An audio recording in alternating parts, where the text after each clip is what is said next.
अच्छा सोचिए, अगर एक दिन हमारी धरती पर कोई एलियन आ जाए जो हमसे कई ज्यादा शक्तिशाली हो और उसके पास हमें खत्म करने की पूरी अथॉरिटी हो, वो आपसे कहे कि वो अर्थ को बचाने आया है। अब आप सोचेंगे कि हमारे अर्थ को ऐसा क्या खतरा है कि किसी एलियन को हमारी मदद करने आना पड़ा। अब अर्थ को बचाने का मतलब इंसान समझते हैं कि उन्हें भी बचाया जाएगा, और फिर वो एलियन आपको कहता है कि वो अर्थ को बचाएगा इंसानों को खत्म करके, क्योंकि इंसान ही अर्थ के लिए सबसे बड़ा खतरा है। और सभी इंसानों के साथ उनकी बनाई हुई बड़ी बड़ी इमारतें, गाड़ियां, मॉन्यूमेंट्स सब कुछ डिस्ट्रॉय हो जाएंगे।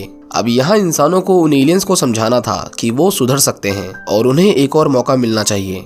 आज की हमारी कहानी भी इसी के बारे में है कि क्या ह्यूमंस उन एलियंस को रोक पाते हैं या फिर इंसानों का अस्तित्व इस धरती से हमेशा हमेशा के लिए खत्म हो जाएगा। ये मूवी शुरू होती है सन 1928 में, जहां हम इंडिया में पाई जाने वाली काराकोरम की बर्फीली पहाड़ियों को देखते हैं। यहाँ पर एक माउंटेनियर यानी पर्वतारोही कई दिनों से पहाड़ों की चढ़ाई कर रहा था, लेकिन एक दिन तेज तूफान के बीच उसे एक बड़ा चमकीला गोला मिलता है। जैसे ही वो उस गोले को छूता है, उसकी रोशनी से वो बेहोश हो जाता है, और जब उसे होश आता है तो उसके हाथ में एक निशान था, क्योंकि वो एलियंस थे जिन्होंने उसके डीएनए का सैंपल लिया था। इसके 80 साल बाद यानी प्रेजेंट टाइम में ह्यूमंस काफी डेवलप हो चुके हैं और सभी अपनी अपनी आम जिंदगियां जी रहे हैं।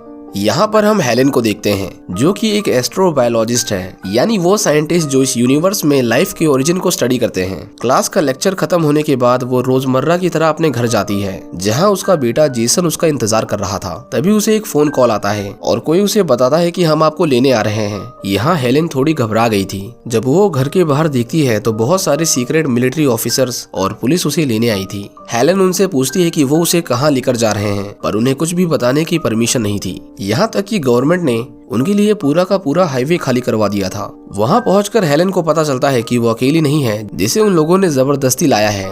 उसके जैसे और भी कई साइंटिस्ट थे। हेलेन को उसके एक पुराने दोस्त माइकल ग्रेनर ने ही इस टीम का हिस्सा बनाने के लिए कहा था। माइकल उन्हें बताता है कि उन्हें स्पेस में एक बहुत बड़ा एस्टेरॉयड मिला है जो हमारे हिसाब से पृथ्वी के पास भी नहीं आना चाहिए था, लेकिन पता नहीं वो कैसे बिल्कुल सीधा पृथ्वी की ओर बढ़े जा रहा है। उन्हें पता नहीं था कि वो क्या चीज है, लेकिन अगर वो चीज पृथ्वी से टकराई तो हमारा अर्थ इस यूनिवर्स के नक्शे से हमेशा के लिए गायब हो जाएगा। अब उसे रोकने के लिए साइंटिस्ट अपने अलग अलग सुझाव देते हैं। कुछ कहते हैं कि उसे मिसाइल से उड़ा दो, तो कुछ कहते हैं कि हमें अंडरग्राउंड हो जाना चाहिए, लेकिन ये सब करने के लिए उन्हें टाइम चाहिए था और उनके पास उसी की सबसे ज्यादा कमी थी, क्योंकि वो चीज सिर्फ 78 घंटों में अर्थ से टकराने वाली थी। प्रेसिडेंट समेत कई देशों के लीडर्स और पॉलिटिशियंस को बंकर्स में बंद कर दिया गया था। सभी लोग अपने अपने घर वालों को कॉल करके उनसे आखिरी बार बात करते हैं और बस वो इंतजार के अलावा कुछ नहीं कर सकते थे। 78 घंटों के बाद वो चीज जैसे ही अर्थ के एटमॉस्फेयर में आती है तो उन्हें पता चलता है कि उस एस्टेरॉयड की रफ्तार बहुत धीमी हो चुकी है। वो बड़े आराम से उनके शहर में लैंड करता है। उसे मिलिट्री ने चारों तरफ से घेर लिया था। हेलेन और कुछ साइंटिस्ट देखते हैं कि उसके अंदर से कोई चीज बाहर निकल कर आ रही है। हेलेन हिम्मत करके उसकी तरफ जाती है, लेकिन मिलिट्री उसे देखते ही उस पर गोली चला देती है। वो एक एलियन था जो अब घायल हो चुका है। उसके बाद उस चमकीले गोले से एक बड़ा सा रोबोट जैसा कुछ बाहर निकल कर आता है। वो रोबोट एक अजीब सी कान में चुभने वाली आवाज निकालता है, जिससे शहर की सारी बिजली कट जाती है और उसके बाद वो रोबोट बंद पड़ जाता है। साइंटिस्ट तुरंत ही उस एलियन को मेडिकल रूम में ले जाते हैं और उन्हें पता चलता है कि उसका शरीर एक तरह के खोल की तरह है, जिसके अंदर उन्हें एक और बॉडी मिलती है। वो कुछ घंटे इंतजार करते हैं और वो एलियन बहुत तेजी से बड़ा होने लगा था। उन्हें पता चलता है कि वो स्पेसशिप अकेला नहीं था, बल्कि उसके जैसे और भी कई दुनिया के कोने कोने में अलग अलग समय पर आए थे। प्रेसिडेंट की रिप्रेजेंटेटिव रेजिना उस एलियन से मिलने आती है। हम देखते हैं कि वो दिखने में बिल्कुल उस पर्वतारोही जैसा था जिसका उन्होंने डीएनए लिया था।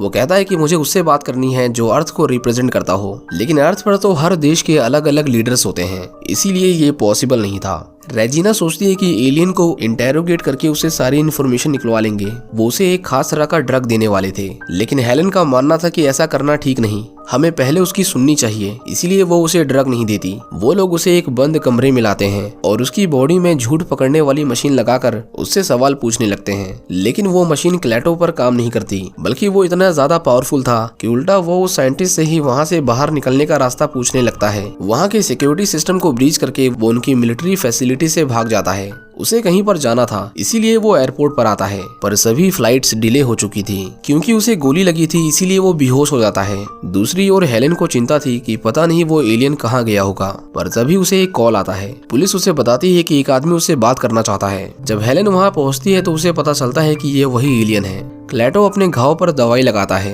जो बहुत जल्दी उसकी चोट को ठीक कर देती है। दूसरी ओर मिलिट्री उस रोबोट को खत्म करने की पूरी कोशिश कर रही थी, लेकिन वो रोबोट सभी हथियारों को खराब कर देता था। क्लेटो हेलेन के साथ एक आदमी से मिलने आता है। ये आदमी चाइनीज था और वो भी एक एलियन है जिसे 70 साल पहले अर्थ के लोगों पर नजर रखने के लिए भेजा गया था, और उसकी बनाई हुई रिपोर्ट के आधार पर ही वो एलियंस डिसाइड करेंगे कि उन्हें इंसानों के साथ क्या करना है। वो आदमी कहता है कि इंसान कभी नहीं सुधरेंगे, इनका स्वभाव विनाशकारी है। इतने सालों में इन्होंने जो कुछ भी किया है उससे पृथ्वी को नुकसान ही पहुंचा है, इसीलिए वो अर्थ पर सब कुछ खत्म करने को कहता है। क्लेटो उसकी रिपोर्ट को अप्रूव कर देता है और उसे अपने साथ चलने को कहता है, लेकिन वो आदमी अब और नहीं जीना चाहता था। वो कहता है कि मैंने अपना काम पूरा किया, लेकिन फिर भी मुझे इंसानों से लगाव है, इसीलिए मैं कहीं नहीं जाने वाला। क्लेटो हेलेन को एक जंगल में लेकर आता है। उसका बेटा जेकब कहता है कि ये एक एलियन है, हमें इसके साथ नहीं चलना चाहिए, पर हेलेन उसे समझाती है कि वो हमारा दोस्त है और हमारी मदद करने आया है। क्लेटो एक छोटे से तालाब के पास जाता है और अपनी पावर्स की मदद से एक और एलियन शिप को बाहर निकालता है। वो उसे छूकर अर्थ पर फैले हुए बाकी शिप्स से कांटेक्ट करता है। कुछ रेगिस्तान में थे, कुछ समुद्र में, तो कुछ घने जंगलों में। वो शिप वहाँ के अलग अलग जानवरों को स्टोर कर लेता है और अर्थ पर सब कुछ खत्म होने के बाद सिर्फ वही जिंदा बचेंगे। हेलेन उससे पूछती है कि वो लोग आगे क्या करने वाले हैं, जिस पर क्लेटो उसे बताता है कि मैं यहाँ अर्थ को बचाने आया था। ऐसे बहुत ही कम प्लेनेट है जहाँ पर इतनी सारी स्पीशीज एक साथ रह सकती हैं और इंसान इन सभी को विलुप्त करने की कगार पर ले जा रहे हैं, इसीलिए उन्हें बचाने के लिए इंसानों को खत्म करना होगा। हेलेन ये सब सुनकर भावुक हो जाती है और उससे कहती है कि हमें एक मौका दो, हमने बेशक गलतियाँ की हैं लेकिन हम सुधर सकते हैं। वो कहता है कि मैंने तुम्हारे लीडर से बात की और वो बहुत जिद्दी है, इसीलिए मुझे मजबूरन ये करना पड़ा। इस बात पर हेलेन उसे एक और आदमी के पास ले जाती है जिसे किसी समय में नोबेल प्राइज दिया गया था। क्लेटो उसके घर के अंदर आते ही बोर्ड पर लिखी हुई एक इक्वेशन को ठीक करने लगता है। वो साइंटिस्ट ये देखकर हैरान था कि उसने कैसे एक इम्पॉसिबल थ्योरी को पॉसिबल कर दिया। हेलेन उन्हें उन एलियंस के मिशन के बारे में बताती है कि वो कैसे ह्यूमंस को खत्म करके अर्थ को बचाने आए हैं। वो साइंटिस्ट उससे पूछता है कि तुम लोग इतने एडवांस कैसे बने। क्लेटो उन्हें बताता है कि उनका सूरज खत्म होने वाला था, इसीलिए उन्हें बदलना पड़ा। साइंटिस्ट उसे समझाता है कि ये सभी की फितरत है, हमें अंत में आकर पता चलता है कि हमने क्या गलत किया और फिर हम उसे ठीक करते हैं, इसीलिए तुम हमें भी एक मौका दो जैसे तुमने अपने आप को दिया। दूसरी ओर हम देखते हैं कि मिलिट्री उस रोबोट के अंदर ड्रिल से छेद करने की कोशिश कर रही थी, लेकिन उनकी डायमंड से बनी हुई ड्रिल उसे छूते ही टूट जाती है। हम देखते हैं कि वो रोबोट फिर से एक्टिवेट हो जाता है और उसके अंदर से नैनो मशीन जैसी चीज निकलती है जो खुद से डबल होती जा रही थी। वो अपने पास आने वाली हर चीज को खा रही थी।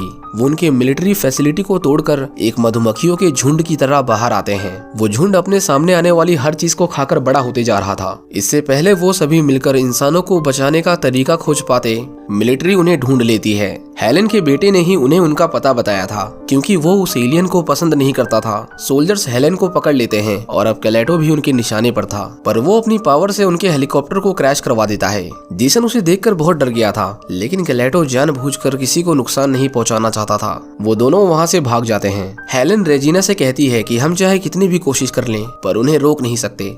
उन्हें रोका जा सकता है तो सिर्फ उन्हें समझाकर। रेजिना को भी पता चल गया था कि वो उन एलियंस का कुछ नहीं कर सकती।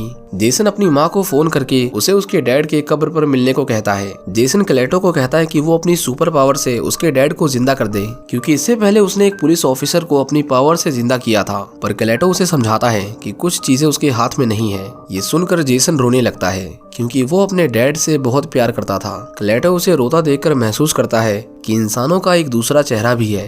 हेलेन उससे उन्हें बख्शने के लिए रिक्वेस्ट करती है, पर क्लेटो उसे समझाता है कि उसे रोकने की एक कीमत है जो इंसानों को चुकानी पड़ेगी। वो उन्हें वापस गोले की ओर चलने को कहता है, लेकिन जैसे ही वो वहाँ पर जाने लगते हैं, मिलिट्री उन्हें मिसाइल से उड़ा देती है, जिसकी वजह से माइकल की मौत हो जाती है। वो उस गोले को डिस्ट्रॉय करने आए थे, लेकिन हर हमले के साथ वो बड़ा होते गया। साथ ही में वो झुंड सब कुछ खाते हुए वहाँ तक पहुँच गया था। क्लेटो कहता है कि अब बहुत देर हो गई है। कुछ नैनो मशीन्स उन दोनों की बॉडी में भी घुस गई थी और वो धीरे धीरे मर रहे थे।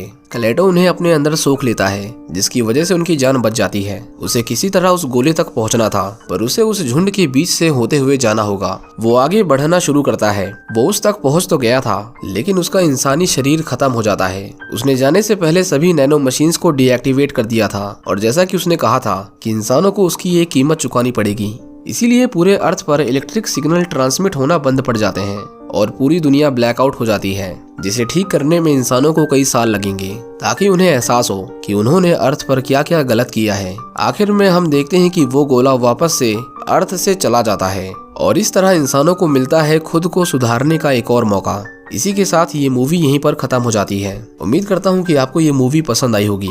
ऐसी ही एक और मूवी है, पर उसमें एलियंस अर्थ पर नहीं आते बल्कि इंसान ही उनके ग्रह पर जाते हैं और एलियंस उनके साथ जो करते हैं उसे देखकर आप भी हैरान हो जाएंगे। राइट वाली वीडियो पर क्लिक करके आप उसे देख सकते हैं। Thank you for watching.